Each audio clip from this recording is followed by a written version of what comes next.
구체적으로 함께하기를 정말 간절히 축원합니다. 예.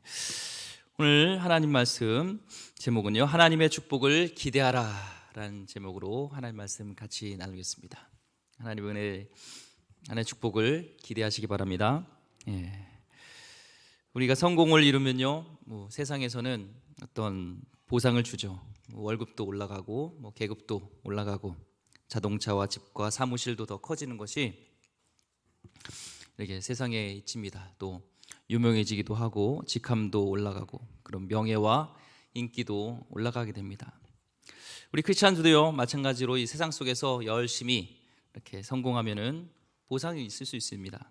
그러나 세상이 주는 보상이 우리를 진정 행복하게 해줄 수는 없습니다. 진정한 행복은 하나님 안에 있고 또 하나님이 주시는 복이 진정한 행복을 주기 때문에 그렇습니다.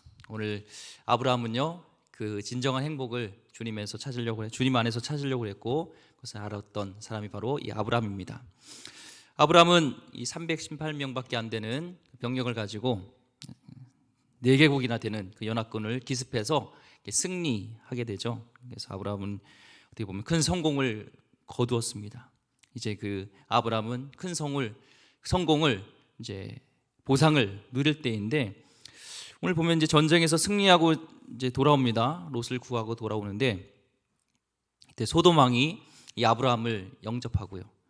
또한 멜기세덱 왕이 그를 영접하는 모습이 오늘 말씀에 나와 있습니다. 우리 17절과 19절 다시 한번 읽도록 하겠습니다.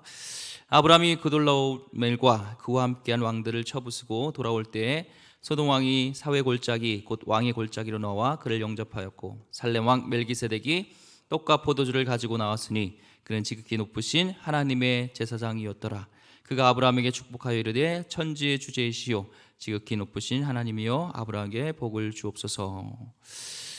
이 두 왕이 나오죠. 이 소돔 왕은요, 이 세상이 주는 그런 달콤함을 상징하는 것이 소돔 왕이라면, 이 멜기세덱은 하나님이 주시는 축복을 상징하는 것이 바로 또한 멜기세덱이라 할 수 있습니다.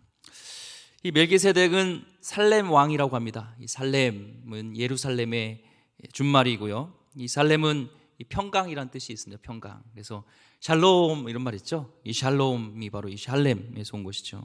같은 말입니다. 샬롬, 평안. 예루살렘의 또 왕이고요, 평강의 왕이고요. 또 멜기세덱은 히브리어로 하면은 말키체덱, 그래서 말키체덱의 합성어입니다. 이 말키는 왕이란 뜻이고 체덱은 의로움. 그러니까 이 멜기세덱은 의의 왕이라는 뜻이고요. 또 지극히 높으신 하나님의 제사장이라고 합니다.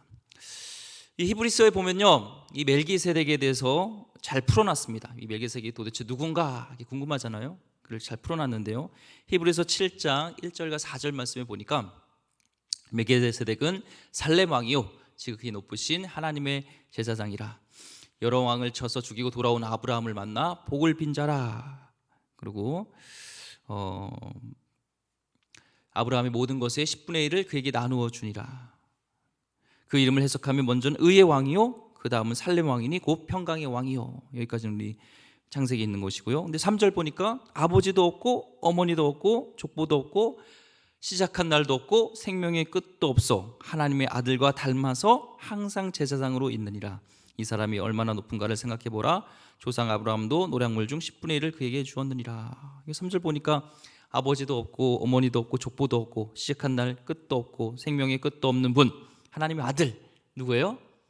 예수 그리스도죠. 예수 그리스도가 이 성육신 하기 전에 우리 영원한 제사장이신, 영원한 중보자이신 바로 예수님이 바로 이 멜기세덱입니다. 우리는 그분의 특성, 그분이 어떤 분인가를 우리 알아가야 되죠. 그죠? 그분을 아는 것이 우리의 기쁨이 되어지고 우리의 중요한 신앙생활의 기본이 되기 때문에 그분을 알아야 됩니다. 그 멜기세덱의 특징은요, 오늘 19절과 20절에 보니까 그가 아브라함에게 축복하여 이르되 천지의 주제시오 지극히 높으신 하나님이여 아브라함에게 복을 주옵소서. 이렇게 쭉 나옵니다. 여기 보면은 이 멜기세덱은 지극히 높으신 하나님이라고 합니다. 지극히 높으신 하나님. 우리 하나님은 지극히 높으신 하나님입니다. 여기 보면 엘yon, 히브리어는 지극히 높으신 하나님은 엘에니온인데요, 엘은 하나님이고 엘요는 가장 높은 뜻이에요. 천지의 주제란 창조주라는 것이죠. 우리 하나님은요, 모든 것을 창조하시고 또 모든 것을 섭리하시고 모든 것을 통치하시고 부와 귀와 이 모든 것이 다 하나님께 오시는 그런 강하게 하시는 크신 우리 하나님인 줄 믿습니다. 이 가장 높으신 하나님이요, 엘 엘yon, 이 창조주 하나님이요, 우리의 아버지십니다. 그런 자부심이 있습니까? 어저께 우리 교육자들과 나눔을 가졌어요.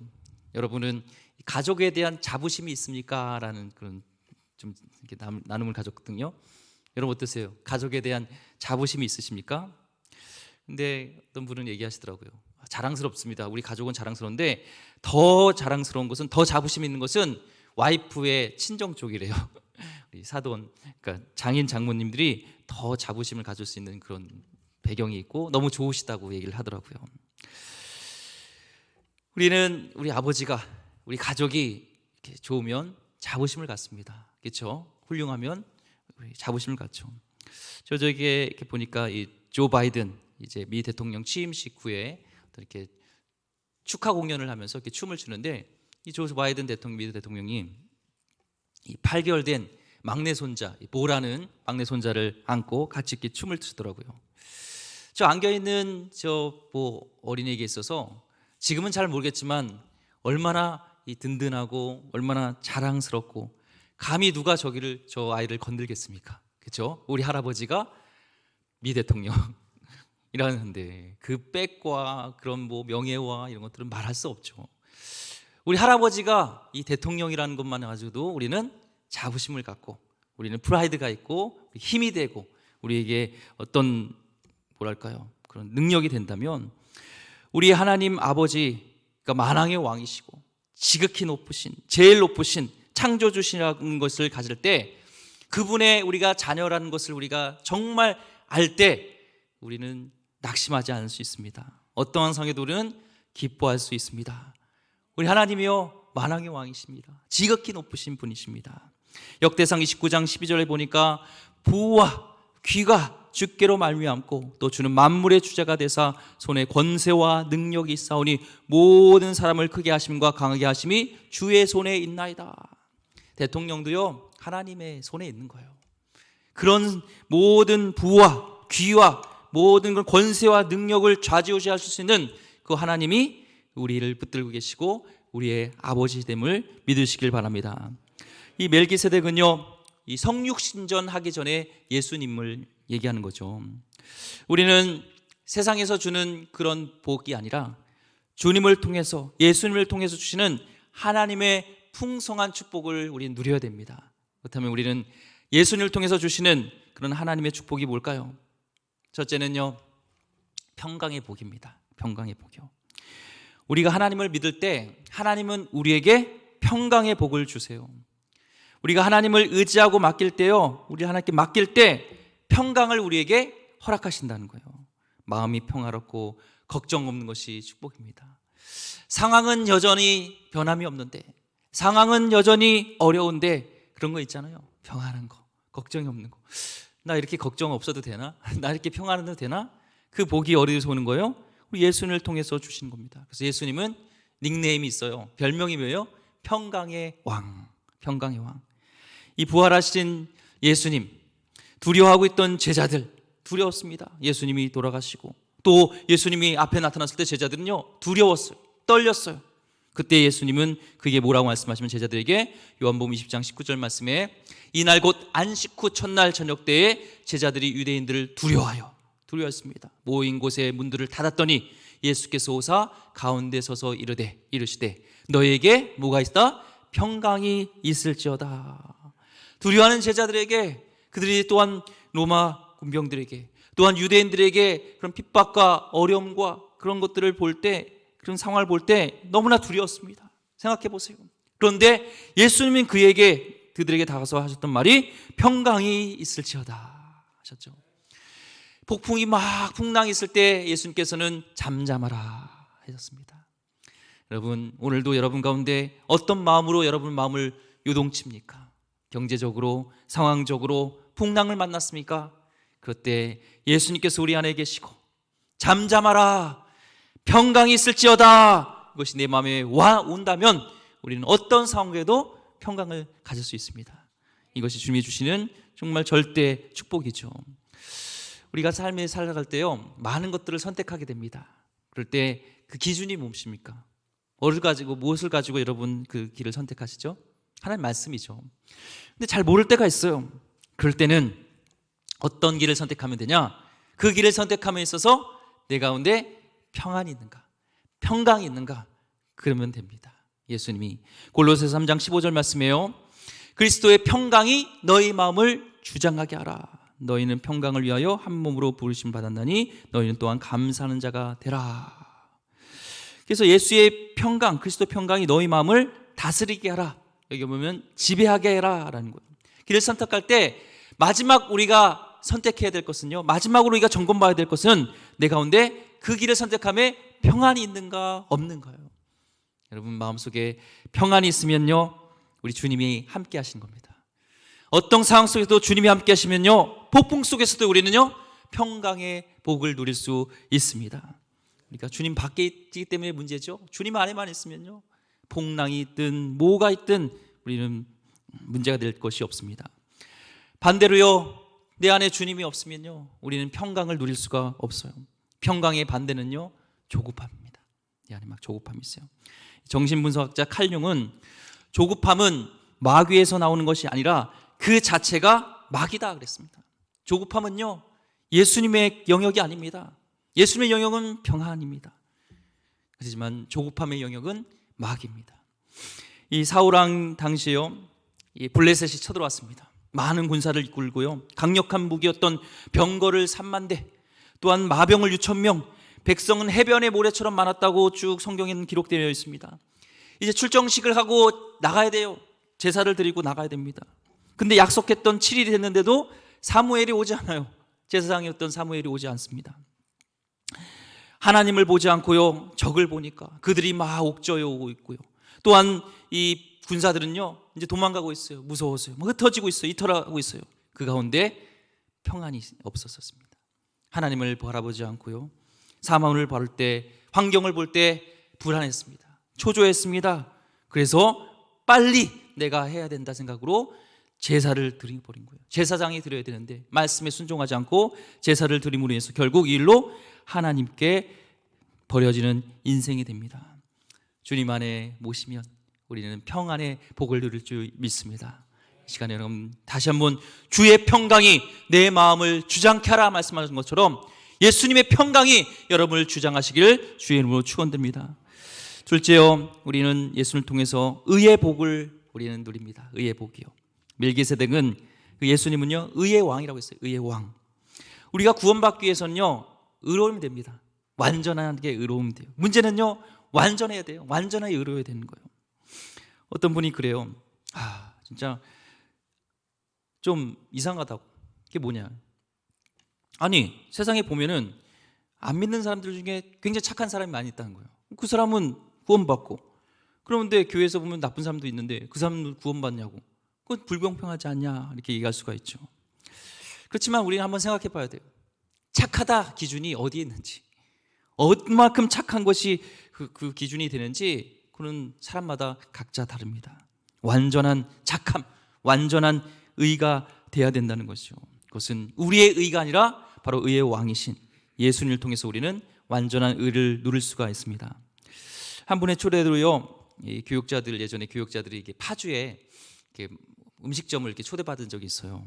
파주에 갔더니 굉장히 분위기도 멋있고 또 음식도 맛있는 그런 음식점이었습니다. 보니까 무슨 어워드 해가지고 무슨 상도 많이 받았더라고요. 음식으로서 상을 받았어요. 분위기도 좋고 맛도 좋은데 한번 그런 음식점을 갔습니다. 여러분, 최고의 레스토랑을 갔어요. 근데 음식이 나왔는데 정말 죄송합니다만 그 음식에 먹을 수 없는 더러운 덩 같은 거 있잖아요. 죄송합니다. 그런 것들이 들어갔다고 생각해요. 1g이 들어갔어요. 그 음식을 먹을 수 있어요, 없어요? 못 먹죠. 만약에 50g이 들어갔어요. 그럼 먹을 수 있어요, 없어요? 못 먹죠. 아무리 깨끗하고 아무리 좋은 환경 속에서도요, 그 음식에 더러운 것이 들어가면요 먹을 수가 없는 것처럼, 아무리 우리가 선을 행하고 우리가 착하다 하지만 그 가운데 한 가지의 잘못으로 인하여도 우리는요 죄인입니다. 주님의 완전한 의신 하나님 기준에 우리는 못 미쳐요. 그래서 예수님으로 인해서 예수님의 보혈로 우리는 의롭게 되는 칭의, 예수님이 하나님이 넌 의로워, 예수님을 위해서 의로워, 그것만이 우리는 의롭게 될 줄 믿습니다. 우리는 예수님은요 우리에게 의의 옷을 입혀주셨어요. 이 아담과 하와가 이 선악과를 먹으면 안 되는데 선악과를 먹었잖아요. 그래서 자신이 왕이 되는 것, 하나님과 우리 피조물과의 기준이었는데 그것을 어겨버리고 자신이 왕이 되려고 이렇게 선악과를 먹게 됩니다. 영적으로 하나님과 단절된 거죠. 죽게 된 거죠. 자신들의 수치를요 이 무화과 나무 잎으로 가리려고 했습니다. 자신의 노력으로 이 죄와 허물을 다 가려보려고 의료해지려고 했는데 그들은 하나님의 그런 의에 이루지 못하고 완전하신 의에 이르지 못하고 하나님을 피하게 되는 그런 상황 속에 들어가게 됩니다. 하나님께서는 그들에게요 뭘 입혀주셨죠? 가죽 옷을 입혀주셨잖아요. 동물의 희생, 어린 양의 액수를 상징하는 그 동물의 가죽 옷으로 인해서 우리 하나님께 나아갈 수 있는 거룩하게 되지는 의롭게 되지는 놀라운 역사가 있었습니다.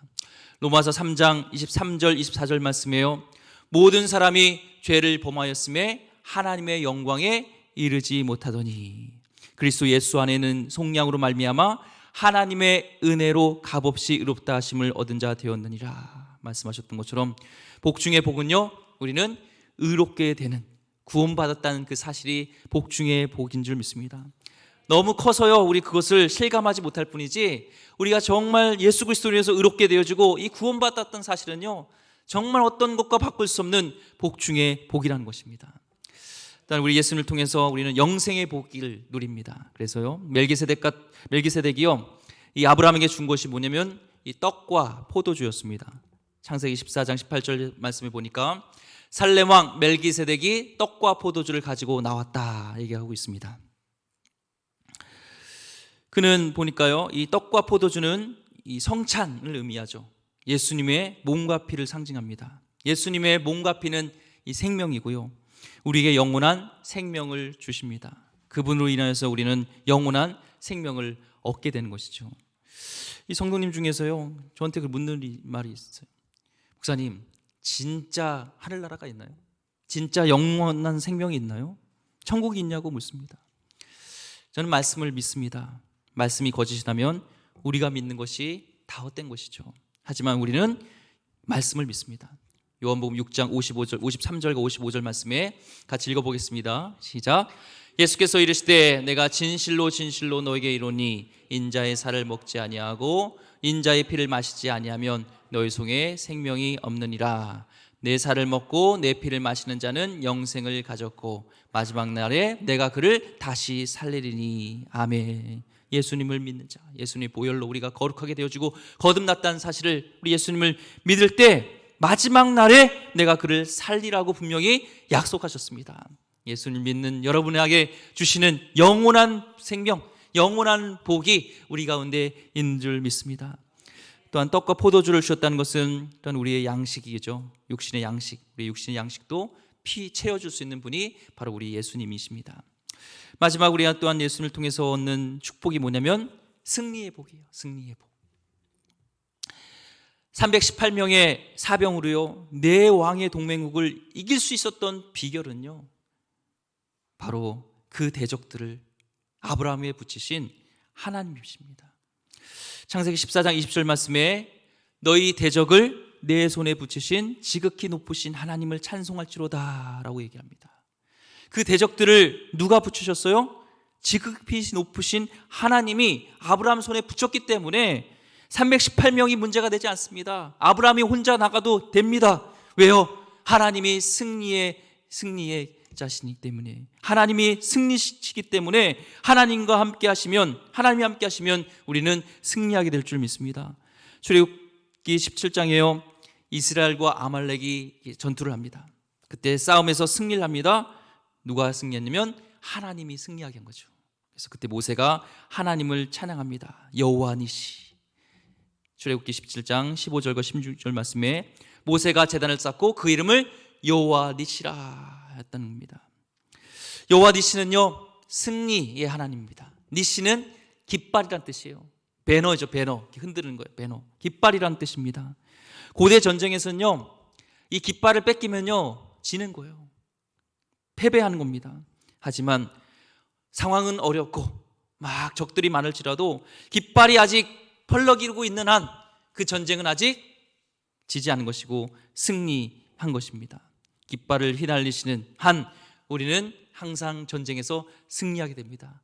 우리의 여호와 니시 되신 하나님이 우리와 함께 하심으로요, 우리는 승리하게 됩니다. 여러분, 승리할 수 있습니다. 우리는 이길 수 있습니다. 로마서 8장 37절 말씀에 그러나 이 모든 일에 우리를 사랑하시는 이로 말미암아 우리가 넉넉히 이기느니라. 아멘. 우리를 넉넉히 이기시는 주님, 어떤 시험과 어떤 환난과 어려움 속에서도요, 우리를 이기게 하시는, 아브라함에게 승리를 주신 하나님이 우리 하나님이시고, 우리가 주님을 붙들고 나갈 때 우리는 승리하게 될 줄 믿습니다. 오늘 말씀 보니까요, 좀 특이한 게 나와요. 뭐냐면 이 아브라함이요, 이 아비멜렉가 지극히 높으신 하나님 예수님에게 뭘 주냐면 10분의 1을 하나님께 드렸다고 합니다. 20절 말씀에 너희 대적을 내 손에 붙이신 지극히 높으신 하나님을 찬송할지로다 하매 아브라함이 그 얻은 것에서 10분의 1을 멜기세덱에게 주었더라. 보통 이 11조가 이 출발이라고 하죠. 여기서 출발했던 것들 얘기합니다. 오늘 말씀 그대로 쭉 가다 보니까 제가 목적 이렇게 설교를 한 게 아니라 11조에 대한 부분이 나오기 때문에 같이 나누려고 합니다. 저는 목회자입니다. 설교자죠. 구약에는 이 설교자가 이 선지자로 얘기를 합니다. 뜻이 이 선지자는요, 히브리어로 나비예요. 나비는 이 날아다니는 나비가 아니라 입술이란 뜻이 있습니다. 선지자의 역할은 입술이에요. 그 입술이 뭐냐? 하나님의 입술이에요. 그래서 내 뜻을, 내 생각을 전하는 것이 아니라 하나님의 입술이 되어서 하나님의 생각을, 하나님의 뜻을 전하는 자가 선지자입니다. 저도 마찬가지로 이 말씀을 전하는 자는 내 생각과 내 뜻이 아니라 하나님의 말씀을 잘 전해야 되는 것이 설교자의 역할이라고 저는 믿습니다. 예레미야 선지자는요, 하나님의 말씀을 제대로 전했어요. 이스라엘 멸망할 거라는 거예요. 그래서 그는요, 조국의 배신자라는 얘기를 듣고 조롱과 채찍과 감옥에 갇힙니다. 하지만 하나님의 뜻이었기 때문에 멸망하는 것이, 그는 그것을 전할 수밖에 없었던, 그것이 진짜 참 선지자였죠. 하나님은 저도 하나님 말씀에 제대로 전해야 될 책임이 있습니다. 그리고 말씀에 축복의 열매를 두셨기 때문에 그 말씀을 순종하는 자에게 하나님은 따먹을 수 있는 축복의 열매를 주셨습니다. 문제는 말씀을 잘 가르쳐야죠. 그래서 11조에 대한 것도 잘 가르쳐야 됩니다. 11조는 저의 말이 아니라 성경에 있는 말씀입니다. 11조는 씨앗입니다. 농부는요, 양식과 씨앗을 구분합니다. 그리고 양식은 먹지만 씨종자는 먹지 않습니다. 저도 어렸을 때 시골에 가면은 옥수수나 이런 것들을 이렇게 걸어놔요. 혹시 아세요? 좋은 씨란 그 옥수수나 이런 것들, 내년에 농사질 그 씨종자를 받아놔요. 그건 절대요, 아무리 어려워도요 안 먹습니다. 왜요? 그거는 먹는 게 아니라 심는 겁니다. 마찬가지로요, 11조는요 양식이 아니라 그것은 심는 겁니다. 씨종자입니다. 중심으로 하나님께 심어야 됩니다. 씨 뿌리고 가꾸는 봄을 지나 햇볕을 내리쬐는 여름을 통과해야 비로소 열매를 맺는, 심어야 되는 것입니다. 성경에는 누가복음 6장 30절 말씀에도 심은 대로 거둔다라고 말씀하셨고, 인내로 우리는 어떤 상황 속에도 심어야 됩니다. 어떤 분은 얘기합니다. 11조는 구약의 산물 아닙니까? 그렇게 말하는 저희가 정말 무엇인지 저는 한번 생각해 봐야 된다고 생각합니다. 신약에서요, 마리아는요 예수님을 위해서 향유옥합을 깨뜨렸습니다. 과부는요 2렙돈을 다 드렸습니다. 2렙돈은 문제가 아니라 그 생활비 전부를 드렸다는 거예요. 하나님은 중심을 받으시는 분이에요. 하나님은 거지가 아닙니다. 해와 달을 창조하신 분입니다. 아쉬울 게 없습니다. 하지만 우리에게 물질에 대한 것들을 훈련을 주시는 이유는 물질의 노예가 아니라 하나님을 주인으로 살아가기 위한 하나님의 자녀로서의 하나님의 사랑의 훈련을 주시는 겁니다. 11조는요 주제권이 돼야지 할 수 있습니다. 나의 가진 것이 내 힘으로 얻은 것이 아니라 하나님의 축복을 주셔서 얻은 것임을 깨달았을 때 우리는 드릴 수 있습니다. 고민하고서 계산기 두드려서 내는 것이 11조가 아닙니다. 돈이 남아돌아서 내는 것도 아닙니다. 믿음 없이 11조 내면 시험에 듭니다. 믿음이 있어야 11조를 기쁘게 드릴 수 있습니다. 많은 사람들은 돈을 다스려야 되는데 오히려 돈의 노예가 됩니다. 하나님은 그 노예가 되지 않기를 원하는 마음이 우리에게 있습니다. 11조는요, 나의 주인이 하나님을 선포하는 것입니다. 제가 군대에 있을 때 그 공수훈련을 받았습니다. 공수훈련 아시죠? 비행기에서 낙하산 메고 뛰어내는 거. 그 비행기에 타기 전에요, 하는 훈련이 막타워라는 훈련이 있습니다. 맥타워, 모형탑 훈련이에요. 한 11m 정도 되는 높이입니다. 10m나 11m. 사람이 가장 공포심을 느끼는 높이예요.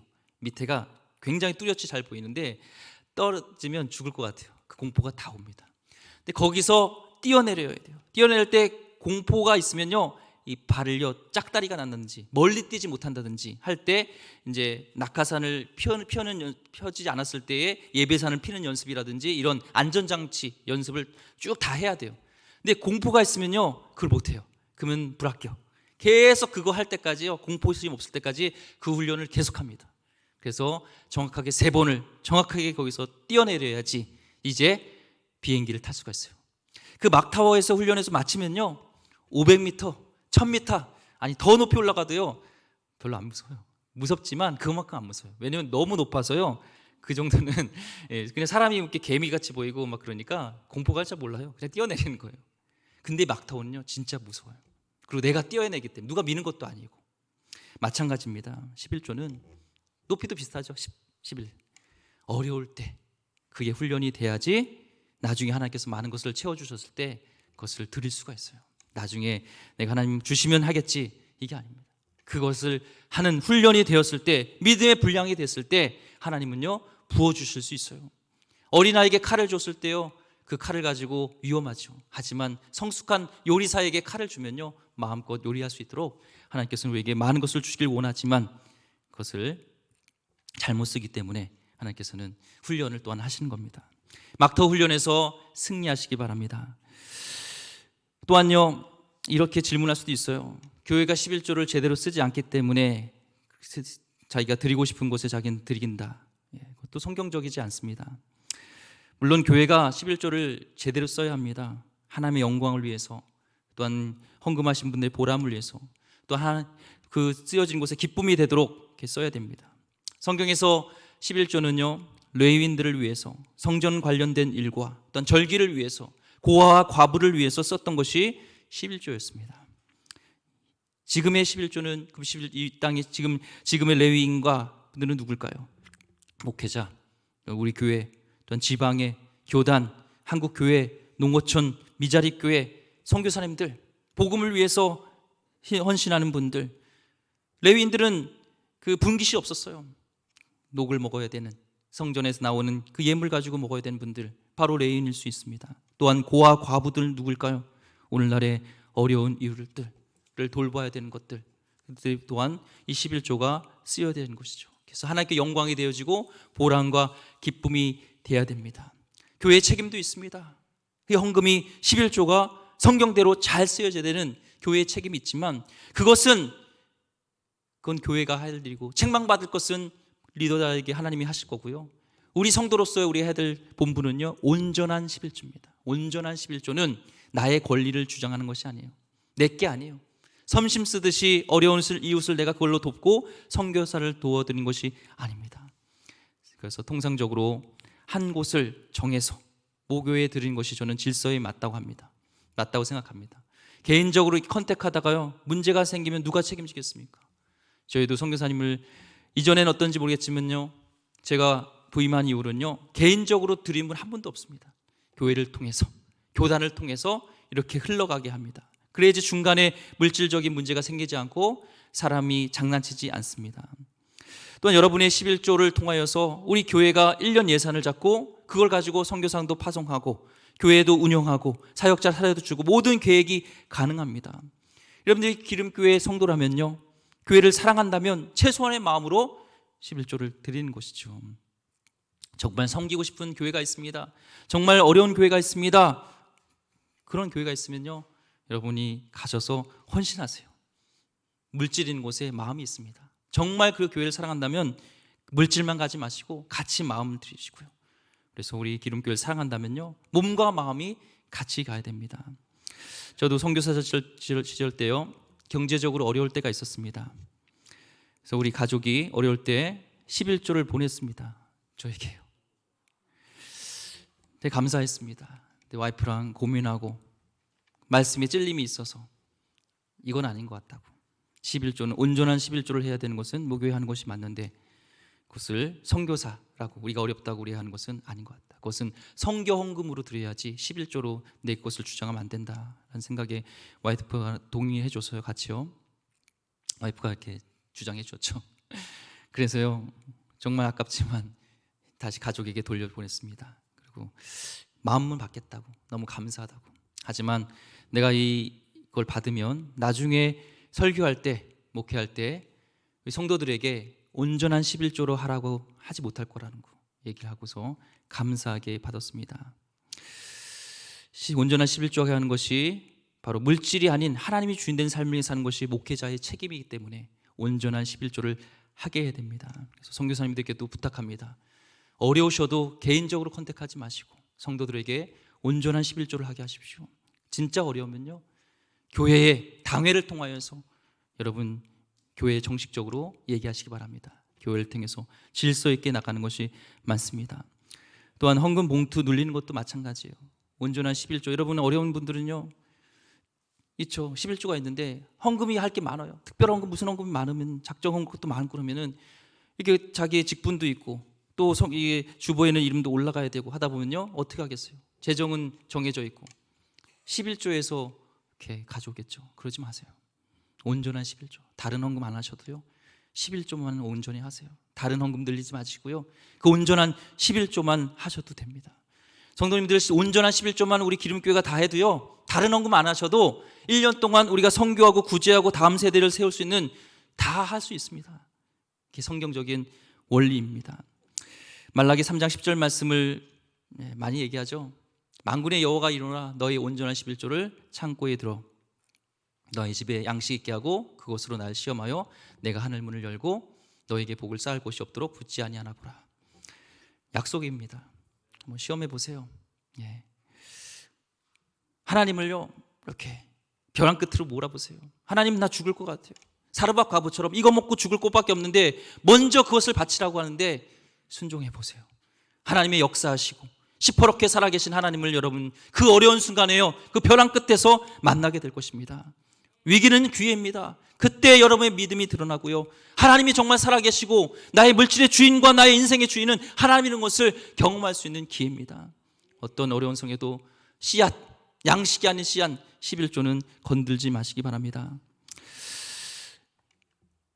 11조 많이 얘기 안 할게요. 하지만 오늘 말씀에 나왔기 때문에 목회자로서 바르게 가르쳐야 되는 것이 저희 사명이기 때문에 가르칩니다. 저희를 잘 보시고, 하나님 중심입니다. 저 보고 하는 것도 아닙니다. 사람 보고 하는 거 아닙니다. 하나님 보고 하는 겁니다. 또한 복 받는 것도 중요하지만요, 복을 어떻게 사용하는 것이 우리에게 중요합니다. 창세기 12장 3절과 4절에 우리는 복의 근원이 되어야 되는 거예요. 이 복을요, 나눠야 되는 겁니다. 오늘 보니까 이 아브라함은요, 복의 근원이 되는 삶을 살았어요. 21절 보니까 소돔 왕이 아브라함에게 이르되 사람은 내게 보내고 물품은 내가 가지라. 아브라함이 소돔 왕에게 이르되 천지의 주제시오 지극히 높으신 하나님 여호와께 내가 손을 들어 맹세하노니 내 말이 내가 아브라함으로 뭐예요? 치부하게 하였다 할까요? 내가 속한 것은 실 한 오락이나 들매 끈 한 가닥도 내가 가지지 아니하니라. 아브라함은 이 전리품 관심 없었습니다. 성공했는데 그 후에 주는 것들을 관심 없었어요. 물질이 중요하지만요, 아브라함에게 삶의 목표는 그게 아니었습니다. 다만 수고한 사람들에 대한 배려만 있었어요. 24절 보니까 오직 젊은이들이 먹은 것과 나와의 동행한 아넬과 에스골과 마므레의 분깃을 제할지니 그들이 그 분깃을 가질 것이니라. 그 동행한 젊은이들과 세 사람에게 분깃을 주도록 권했습니다. 나눌수록 우리는 베풀수록 늘어나고 커지는 것이 하나님의 복된 원리예요. 아브라함은요, 물질의 주인은 하나님이라는 것을 인정했고 진짜 축복은 하나님인 것을 알았고요, 또한 받은 것은 나누는 그런 삶을 살았습니다. CNN 기자가요, 그 목적이 이끄는 삶을 쓰신 릭 워넌 목사님께 얘기를 했습니다. 지금 어렵잖아요. 이 팬데믹으로 어려운데 이런 위기 상황 가운데 하나님은 어디 계시느냐라는 질문을 했습니다. 그때 이분은 얘기했습니다. 하나님은 바로 봉사하고 희생하는 사람들의 가슴 속에 계십니다. 거기 살아 역사하신다는 거예요. 하나님은 지금도 나누고 섬기고 희생하는 여러분 속에 함께 하시는 줄 믿습니다. 이 아브라함은요, 당신의 호의를 거절하겠다는 거예요. 당신의 돈을 받지 않겠다는 거예요. 왜냐하면 나를 치부하게 만들었다고 말할 것 같다는 거예요. 이 치부하겠다는 것은 부자로 만들었다는 거예요. 당신이 나를 부자로 만드는 사람이 아닌 거예요. 내 인생에 있어서 당신이 날 책임져 줄 수 있는 사람이 아니고 오직 나의 축복의 근원은, 나의 인생을 책임질 자는 하나님입니다라는 것을 지금 아브라함은 고백하는 겁니다. 믿음 있는 사람은요, 받아야 할 돈, 받지 말아야 할 돈, 쓸 돈과 쓰지 말아야 할 돈을 아는 사람입니다. 아무리 돈을 많이 준다 해도 하나님이 허락하신 것이 아니면 거절해야 되는 것이죠. 여러분, 학교 생활, 또 어떤 분은 직장 생활, 또한 사업하는 분, 또한 운동선수, 연예인, 다 힘들죠. 우리는 최선을 다합니다. 우리는 그곳에서 성공하길 원합니다. 승리하기 원합니다. 그런데 질문하겠습니다. 여러분, 그 성공함으로 어떤 보상을 원하십니까? 돈입니까? 넓은 평수의 아파트를 원하십니까? 아니면 내 명예가 올라가는 인기입니까? 아브라함이 선택한 것은 축복의 근원이신 하나님을 선택했습니다. 여러분, 하나님을 선택하시기 바랍니다. 그 자는요, 하나님께 나의 11조 믿음에 고백하는 사람입니다. 또한 나누고 섬긴 그 분깃을, 자기가 받을 것을 나누고 섬기는 사람입니다. 그 물질을 열심히 버십시오.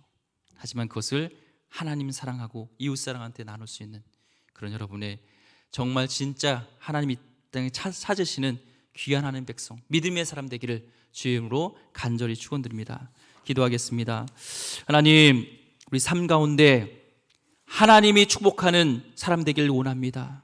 위기 속에 있지만 믿음을 가지고 하나님, 아브라함이 11조를 드리며 또한 그것을, 그 전리품들을 하나님 그걸 이웃들에게 나누고 또한 갖지 않으며 나의 인생의 주인은 하나님입니다라는 고백했던 것처럼 진짜 하나님, 주님이 주시는 우리의 축복을 기대하게 하여 주셨고, 이런 벼랑 끝에서 또 하나님 믿음으로 하나님 주님께 나갈 수 있는 귀한 우리 성도님 되게 하여 주시옵소서. 참 어렵습니다.